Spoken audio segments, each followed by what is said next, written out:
Welcome to week 3 power rankings, once again with Jarek. Hello. And we're going to be going through the rankings pretty quickly this time since most people are pretty familiar with all the teams. And this week, we'll be spending more time on our picks for the week. So at number 10, we have the Scorchers, who in week 2 lost, and it wasn't really that close. They started Giovanni Bernard, who had an okay game because I think was Joe Mixon out for a bit or for the entire game. I don't think so, but Okay, it was. I heard something about Joe Mixon. Mixon's injured now, though. And I guess Tom Brady kind of disappointed. Their wide receivers did good, but that's about it. At number 9, we have the London Legacy, who's moved up a spot despite a loss. And that's because they put up a really respectable performance. I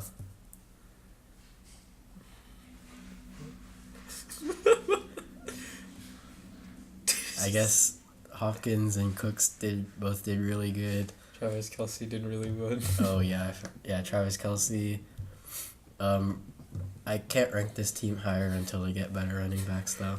Got lucky with Carlos Hyde catching one ball for a 50-yard touchdown. Alright, next up, we've got the Shanghai Monkeys, who only move up one spot despite a win because their week 1 their week 1 performance wasn't too great, so like this could be seen as a fluke. Obviously they don't have Leonard Fournette, so I guess once he gets back, there's potential for this team to do better. All right, number 7, we have the Beijing Dragons. Let's see. Again, another close loss, just like last week. You see, he had relatively average to kind of below average performances by all of his players, like Julio Jones, Jordan Howard. You expect at least double-digit points from them, so just overall a disappointing week for him.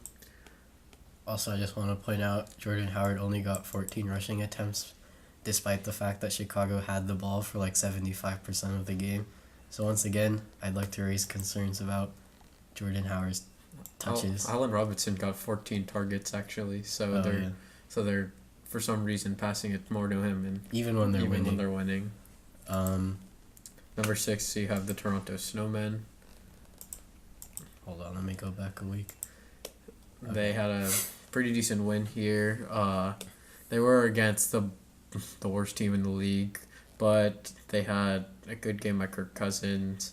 Their wide receivers all had solid performances, and it was just a decent performance all around. Number 5, you have the Tokyo Moose. Now, despite being 2-0, they had another unlucky loss this week. 0-2. 0-2, I mean, yeah, sure. And if you look, quarterback did really well. David Johnson, very disappointing for a first-round pick. Deion Lewis, also pretty disappointing. Corey Davis was just below average. Kicker. I don't think Arizona scored a touchdown this Yeah, season. Arizona's yet to score a touchdown this season, so yikes. they're pretty bad. Number 4, we have the Paris Storm. They're currently on top of the East Division. They had an overall really good performance. Christian McCaffrey had 14 catches, which is really good, especially in this half PPR league. And everyone else, besides maybe Odell Beckham, performed pretty much up to their standard, and they just got a nice close win. It was solid, though. It wasn't really lucky. Number 3, we have the Boomslangs, who've risen up all the way from 10th. All their wide receivers had really good performances. A.J. Green and Michael Thomas scored more than 50 points together. Melvin Gordon had a really good game. He's questionable, injury concerns, but this team's looking a lot better than they did week 1. At number 2, the Haciendas. They've been dethroned, but I still think they're a really good team. Royce Freeman's probably the biggest problem. And then He got a touchdown. So, and he does have the other part of the backfield with Lindsey yeah, on his bench. So, it should be good there. yeah, that's why they're still number 2 despite the loss. Number 1, Flexers. Really great performance. Very convincing win. High scoring, especially with Todd Gurley, Juju Smith-Schuster, Adam Thielen all having very good games. And that secures them currently the number 1 seed in the league. And now we're on to this week's picks. So for Orlando versus Toronto, I selected Toronto. And Jarek I selected the Boom Slangs. Let's go. Okay, let's take a look at this matchup. I think just overall, the Snowmen have a solid enough team to like pass as a decent enough floor. I feel like this team's really boom or bust. They could either win by a lot and prove me wrong, or they could really bust. Sean Jackson, he's been having a pretty good season, unless I'm mistaken. Yeah, for he's been someone else. having pretty electric games. I think, Yeah. 29 and then 20 points. The thing is, you look at his target numbers, 5 and 4. It's not really sustainable. If it was 29 points and like 10 targets, like I feel like he could keep this up. But with only 5, there's gonna be some regression at some point. I just like them. I like the momentum he has though on Tampa Bay, going from beating the Saints, who were being an underdog, beating the Saints, and then beating the current NFL champions with the Eagles. Mm-hmm. So I like their momentum going into this week, and I think Deshaun Jackson will still have a solid game. And then one person I feel like is being criminally underrated, not just like in this league, but just in general, is Ininwall. He's gotten like ridiculous amounts of targets, 10 and 11. He's very clearly Darnold's number 1 choice, and as Darnold just like gets more comfortable during the season, they'll only develop more synergy. He's put out really good performances, and it seems to be sustainable based on just the raw number of targets. This is like Demaryius Thomas level. Demaryius Thomas is known for having a really strong floor. So I think Ininwall is definitely a pretty underrated. Both of the running backs on the Snowmen are questionable though. Oh yeah. Ajayi is, I heard Ajayi is expected to sit. One thing about the Snowmen, they do have both handcuffs for both of them. They have Latavius Murray if Dalvin Cook can't play, and they have Corey Clement, who had a really good game because Ajayi was out for like half the first half. Yeah, 17 points. So, both very capable. Like, one thing you always want to be concerned about is like, yeah, they're handcuffs, but are they even good? But both these players have obviously proven themselves in the past, so they'll be. The reason I'm choosing the Boom Slangs is because while Melvin Gordon is questionable, I do really. First of all, it's an upper body injury, which isn't as serious as injuries to the legs or the lower body. So the likelihood of him playing is actually I'd like to hope is a lot higher. And not only does he have Melvin Gordon, who's been one of the best running backs in terms of both pass catching and attempts. 13 targets is more than yeah. most wide receivers get. Yeah, so he's combined for, 140 yards, and he's gotten 15 receptions. So in our half PPR league, he's really good there. And then if you go and look at his wide receivers, he has 2 of the best wide receivers so far this year, with Michael Thomas, who is probably I'd have to look at the stats, but I'd want to say he's been one of the best wide receivers this year. 17 targets, and then 16 receptions. That's unheard of, undeniably good. And so especially with Atlanta, who's missing Keanu Neal, they're missing I don't know if they're missing Trufant, but I think I heard something about him also being injured. I see him having a really big game against them as well. And then AJ Green has also been relatively solid. Let's just look at these real quick. Yeah, so he's He's been all right. He's a bit more touchdown dependent than Thomas. Yeah, because obviously This big game was just. Yeah. At one point, I was watching that game. He had 3 catches and 3 touchdowns. Yeah, and then so- just disappeared for the rest of the game. Yeah, so there's always that, but I think he's also going to be very solid. So let's look here, and then, like I said, to Deshaun Jackson, I like the momentum that Tampa Bay has moving into this week, for just going off of beating the reigning Super Bowl champ.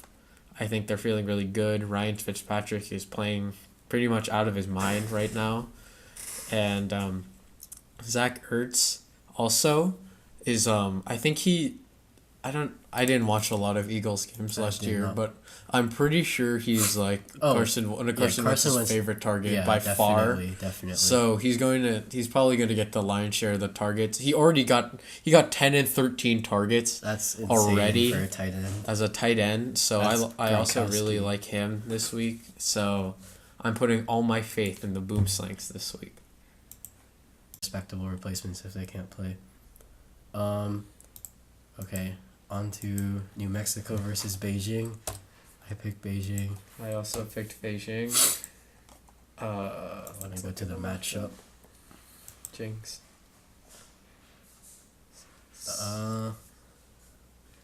Royce Freeman's not projected very much. Let me see his carry numbers.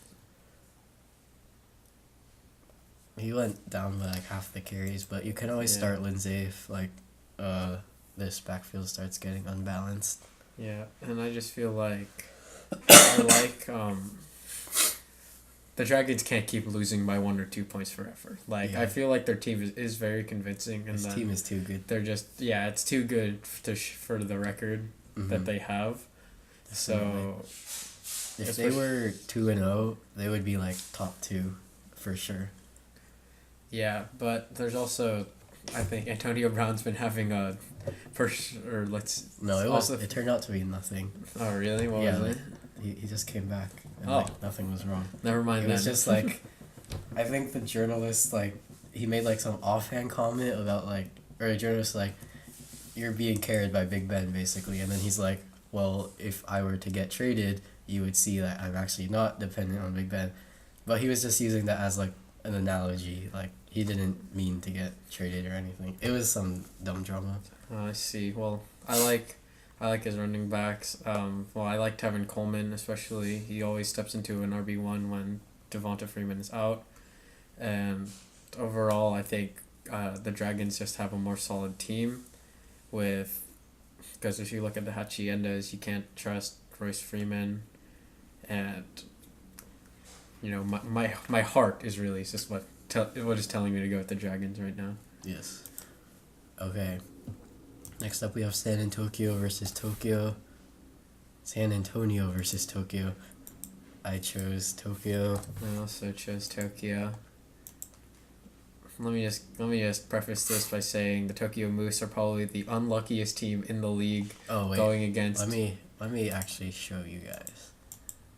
There's actually a stat called luck. If I can find it. Okay, it's right here.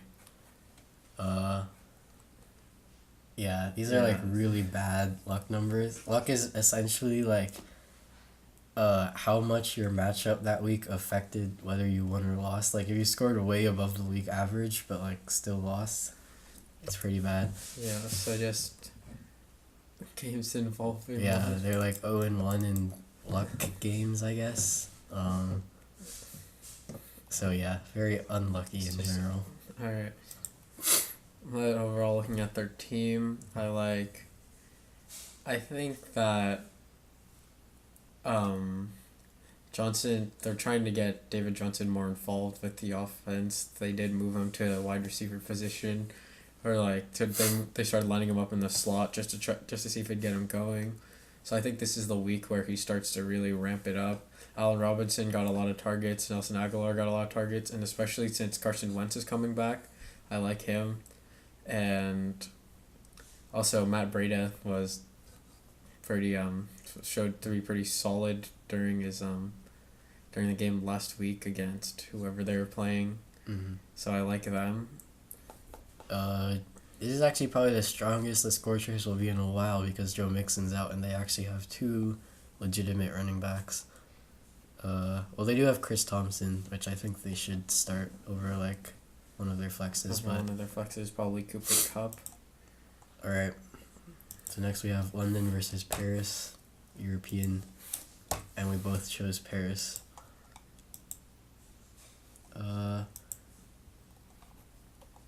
While I do think the London Legacy are pretty underrated, I just don't see them winning with this pair of running backs.